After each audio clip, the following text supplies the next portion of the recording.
crois que ma conférence était là d'abord organisée dans le contexte d'une nouvelle université qui est toute jeune, de la Fondation Cheikh Zayed, avec des étudiants. Et je crois que c'est toujours important d'essayer de faire comprendre aux jeunes ce que l'on a pu vivre avec une épidémie comme le VIH-Sida dans les années 80, donc il y a plus de 30 ans.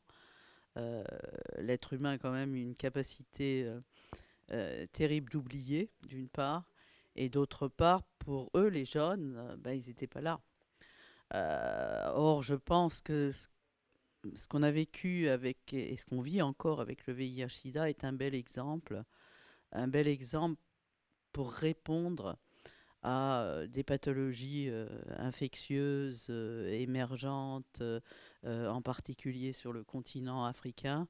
On l'a vu encore récemment avec l'épidémie d'Ebola déclarée l'an passé en 2014, qui m'a, moi, rappelé beaucoup de choses que j'avais vécues justement dans les années 80. J'ai découvert le continent africain dans les années 80.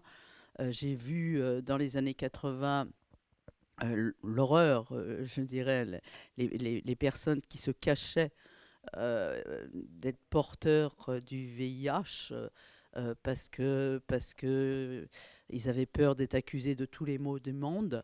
Donc, et avec Ebola, ce que j'entendais et je voyais dans la presse me rappelait totalement ça. La population qui fuyait pour ne pas être hospitalisée, pas prise en.